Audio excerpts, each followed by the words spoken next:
সকলোলৈকে আজি এই গৰু বিহু শুভেচ্ছা জনাই মই মোৰ আজি আকৌ পাকঘৰ চেনেলটিৰ জৰিয়তে আপোনাৰ খবৰ কাষলৈ আহিছো দেই। এয়া প্ৰথম কথা হ'ল কি এয়া ৰাতিপুৱাই মাটিমাহ আৰু হালধি গৰুক গা ধুৱাবৰ কাৰণে গৰুক নোৱাবৰ কাৰণে এয়া মাটিমাহ আৰু হালধি প্ৰস্তুত কৰি লৈছিলোঁ। তাৰপিছতে এয়া প্ৰস্তুত কৰি লৈ মই গৰুক মানে নোৱাই ধুৱাই ইতিমধ্যে গৰু মেলি দিয়া হ'ল।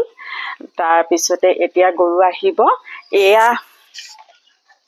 মানে উপকৰণ ইয়াত আছে লাও, বেঙেনা,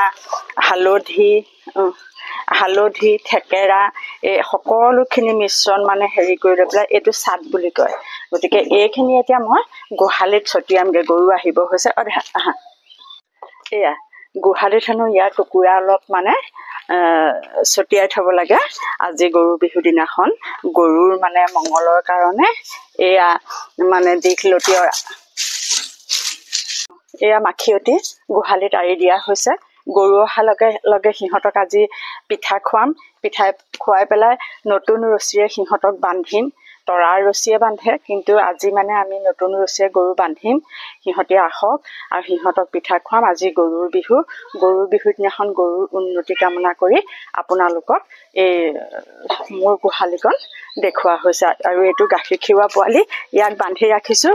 ইয়াক বান্ধি নাৰাখিলে মানে মাক নাহে, গতিকে বাগানত চৰিবলৈ গুচি যায়, মাক নাহে। সেইটো কাৰণে মানে ইয়াক বান্ধি ৰাখিছোঁ। আহক এতিয়া আমি আমাৰ বাৰীখনলৈ যাম। আজি ৰাতি 100 এবিধ শাকেৰে খাব লাগে, গতিকে আমি সেই 100 এবিধ শাক তুলি আনোগৈ। আহক। আমাৰ মানে কি হ'ল, একেবাৰে ঘৰৰ কাষলৈকে এই চাহৰ পুলি ৰোৱা হ'ল। চাহ আৰু সাঁচিৰ ব্যৱস্থা কৰা হ'ল। এইবিলাক আমাৰ সাঁচি, এইবোৰ আমাৰ সাঁচি আৰু এয়া চাহ মানে ঘৰৰ কাষলৈকে চাহৰ ব্যৱস্থা কৰা হ'ল। সেইকাৰণে এতিয়া কি হৈছে, আমাৰ অকণমান বাৰীৰ পৰা অকণমান কাষতে আকৌ আমি নতুনকৈ এখন মানে শাকনি বাৰী ব্যৱস্থা কৰিবলগীয়া হৈছে। আহকচোন আমাৰ শাকনি বাৰীখন এবাৰ চাব। এয়া আমাৰ শাকনি বাৰী মানে শাক এয়া ৰোৱা হৈছেহে বাৰু, ডাঙৰ হোৱা নাই খাব। তথাপিতো অকণমান এই বনশাক চনশাক আছে। ইয়াকে বুটলি আজি 100 এডাল শাক প্ৰস্তুত কৰোঁ। এইফালেদি এয়া নেমু, এই নেমু আৰু খাব পৰা হৈছে আৰু মানে সেয়া নেমু। আহক।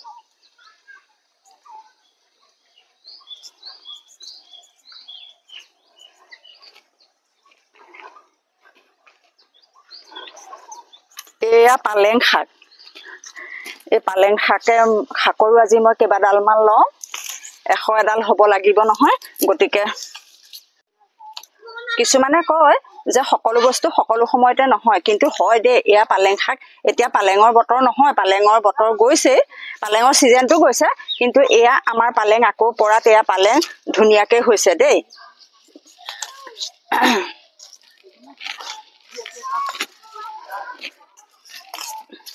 এয়া ধুনীয়া পালেং শাক।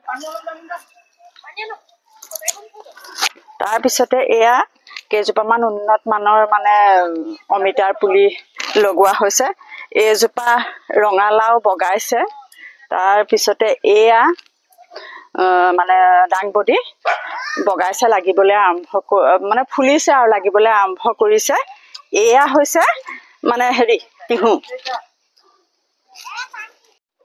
এইবোৰ ভেন্দি ইতিমধ্যে মানে কলি পেলাইছে আৰু ভেন্দি ইতিমধ্যে কলি পেলাইছে। আৰু এসপ্তাহৰ পিছত ভেন্দি ধুনীয়াকৈ খাব পৰা হ'ব। এয়া বিলাহী, এইজোপা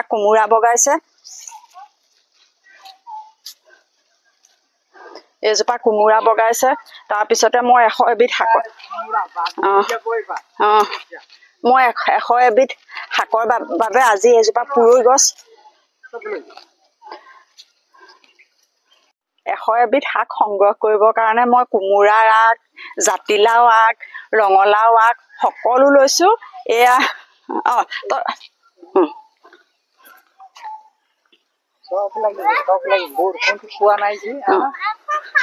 এইজনক দেখুৱাইছো দেই।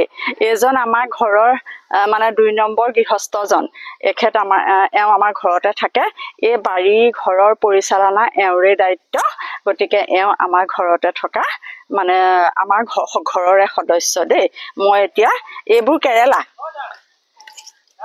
কচু বৰ ধুনীয়া হয়, ইমান ধুনীয়াকে কচু হয়। এয়া কচু ওলাবলৈ আৰম্ভ কৰিলে চাওক, মানে কচু খুব ধুনীয়াকে ক'লা কচু এইখিনিত মানে ওলাবলৈ আৰম্ভ কৰিলে।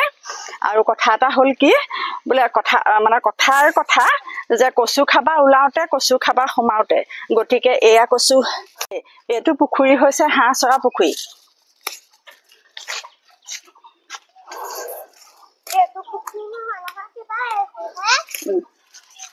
এই পুখুৰীটো হাঁহ চৰা পুখুৰী। হাঁহ পুহিবৰ কাৰণে এই পুখুৰীটো ব্যৱস্থা কৰাইছে। মোৰ বহুতখিনি চীনা হাঁহ আছে, এয়া ইতিমধ্যে দুটামান ইয়াত আছে আৰু অলপমান ঘৰলৈ গৈছেগে। গতিকে এইটো হাঁহ চৰা পুখুৰী। আহক, মই আকৌ সংগ্ৰহ কৰিমগে, 100 এবিধ হ'ব লাগিব। মই বিলাহী আগো লৈছো, মানে আৰু 100 এবিধৰ কাৰণে মই সকলো লৈছো। তাৰপিছতে মই এনেকে তুলিম, আহক শাক তুলি যাম, 100 এবিধ হ'ব লাগিব। তাৰপিছতে এইটো আমাৰ বাৰীৰ পুখুৰী, আহক।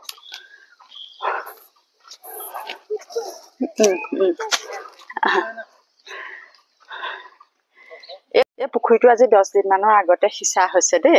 ইয়াত মানে মাগুৰ গাঁৱে বৰ বেছি নোলালে, সৰু মাছ কিন্তু পুঠি মাছ ওলালে আৰু এনেকে মোৱা মাছৰ পৰা ধৰি পেলাই বহুখিনি ওলালে। ইয়াত আমাৰ জিৰণীয়া মাছ থাকে, জিৰণীয়া মাছ বাৰু বহুখিনিয়ে ওলালে। আহক এতিয়া আমি যাওঁ। আজি ল'ৰা আৰু আমাৰ মানে ঘৰত থকা মানুহজনে এই পৰুৱা টোপ যে খোৱা, আজি বোলে পৰুৱা টোপ খাব লাগে। গতিকে সেইটো পৰম্পৰা ৰক্ষা কৰি আকৌ পৰুৱা টোপ ভাঙিছে। আহকচোন কিমাননো পাইছে চাওঁগে। এয়া চাওক, এয়া পৰুৱা টোপ আজি খাব লাগে। আমাৰ অসমীয়া এইটো এটা পৰম্পৰা বুলি কয়, কিয়নো গৰু বিহুৰ দিনাখন পৰুৱা টোপ খোৱাটো মানে এটা নিয়মেই আৰু।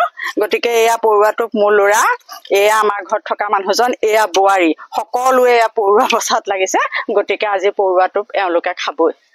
আহক এতিয়া আমি মানে যাওঁ আকৌ অন্যত। এয়া আমাৰ বাৰী দেই, পাচলি বাৰী দূৰ হ'ল, কিনাৰতে এয়া আমাৰ মানে চাহ সাঁচি এনেকুৱা ব্যৱস্থা কৰিলে হ'ব। আজিলৈ মই ইমানতে, গৰু আহিব হৈছে, তেওঁলোককো আজি মই মানে গৰু বিহু যেতিয়া তেওঁলোককো পিঠা পনাই আপ্যায়ন কৰিব লাগিব। এতিয়া মই গোহালিলৈ ৰাওনা কৰিছো।